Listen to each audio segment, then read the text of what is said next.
安顺是图文广告行业协会价格联盟的基点思考。价格联盟推到今天已经有不少地方在推，有几个城市也基本在临门一脚上了，就差最后一点点就可以了。我们推到今天非常不容易，特别是很多第一批推的人，在自己所在的地区推得非常不容易，一开始都不被理解，感觉自己所有的努力都白费了。但是慢慢的坚持下来，1-2个月后，不少的人开始加入我们，开始一起帮忙推，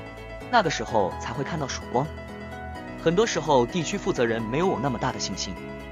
也没有那么自信可以把这个推下去，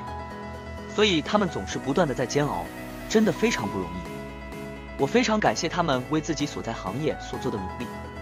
我希望看到有人在自己所在区域推价格联盟的时候，同仁们能少一点冷嘲热讽，能少一点针锋相对。特别是第一位负责人，那是一个孤独的战士，为的不仅仅是自己，是整个行业。如果你能不吝啬支持，不是支持别人，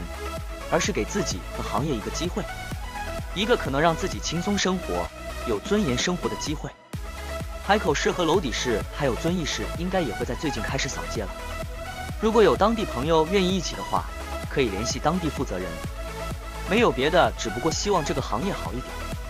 现在推的比较快的就是长沙市、贵阳市、毕节市、安顺市，这些地方都推的比较快了，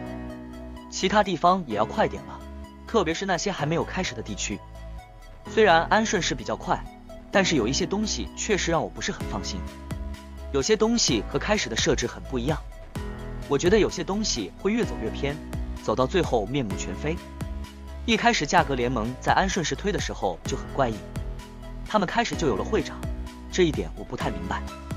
为什么他们一开始就选定了会长，在扫街之前就选出会长，这是为什么？我到今天也没有搞明白这是谁提出来的，但是确实让我很诧异。长沙市也没有在开始推之前就选定了会长，而是聚集了100多家之后才选出了他们大学城的会长，这个基本囊括了大学城80%的店面。贵阳和毕节到今天也没有选什么会长，因为不能，毕节还欠缺程序和规章制度，而贵阳市虽然有了规章和制度，但是没有足够具有代表性的人，所以每个人在推的时候都是以一个负责人的身份，而不是什么会长之类。毕节市今天已经大部分挂上了价格牌，但是依旧没有去急急忙忙的选择会长，为何？因为对于那些彼此不熟悉的人来说，逼着他们选举一个会长，是对整个选举的不负责，也是对会长本身的不负责。所有的会员在不熟悉的情况下的选举，最后会成为一场闹剧。所以我真的很难想明白，为什么独独在安顺就一开始就选了一个会长？20多个人有什么代表性吗？有应有的程序吗？对于其他没有到场的100多人公平吗？如果对于会长这个选举来说还可以接受，毕竟有些地方推动的方式可以不一样。以会场和聚餐的名义收了6个人1家1000元，这是我一直担心的问题，也是我一直反复强调的问题，就是我们这个价格联盟不收取任何会费，不收任何的钱，产生的必要性费用由大家 AA 平摊，就是本身交钱，而不是以一个名义收钱。邹博文跟我解释说，只是这6个积极的人交钱，其他人不交钱，由他们承担这个费用。不管这个解释真实与否，这都不符合我们原则。如果仅仅只是因为他们积极推动价格联盟就要多交钱，那么对他们6个来说不公平。我们做的是一个公平和公正的平台，如果一开始就倾斜，不知道未来会去哪里。单单由6家出钱也是不行的。虽然邹博文跟我反复强调这是自我牺牲精神，不公平情况下的牺牲会让整个事情走偏。1家1000对谁来说都不是可有可无的钱，而且如果出力还出钱，那么其他人会习以为常。整个价格联盟一开始就偏了，价格联盟不是少数人的联盟，也不是某一些人的事情，一开始就设定了大家都有份。既然都有份，都想要享受那个权利，就必然要付出自己的义务。权利和义务从来都是对的，享受了权利就应该有义务，没有义务的权利会让整个价格联盟走向毁灭。安顺市因为会场费，所以要钱，以前没有想过这类问题，因为贵阳这边还没有租用过会场，所以还没有产生这方面的费用。前2天问了一下毕节，邹雄波和我说他们毕节会场费1000元，是自己一个人出的。确实有不少人因为这个事情奔波，自己出力又出钱，默默奉献自己的时间、精力和钱。我一直在想这件事，像邹总这样全资垫款确实很让人佩服，但是一个协会以后会一直有，不可能总是邹总一个人全部垫资吧，那样太为难他们了。我们推进价格联盟已经有4个月了，钱这个问题是一个必须要解决的问题，不能一直如此，单靠一些人垫资。为了避嫌，我确实设定了会费都不收，因为以前看到太多收了10几万还是什么都做不成，这也是为了打消大家的疑虑，能够让更多人加入我们。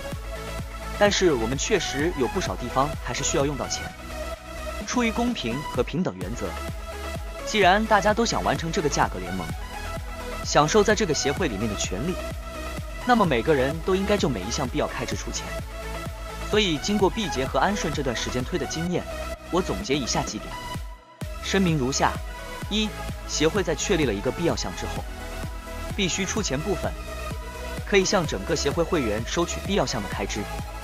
由整个协会会员来支付平摊开支。譬如如果会场费1000元，预计50个人来，可以要求每个到场的人交20元会场费，不足的部分可以想办法补充，收到足够的会场费就停止收取。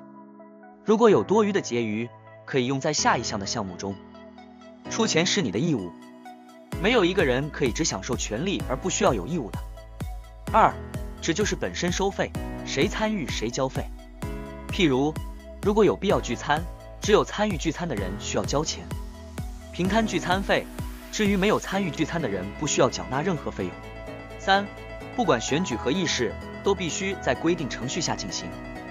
否则选举和议事结果无效。没有程序也就没有公平，没有游戏规则，玩任何游戏都是耍流氓。所以我们要先有规则，才能愉快地玩游戏。4、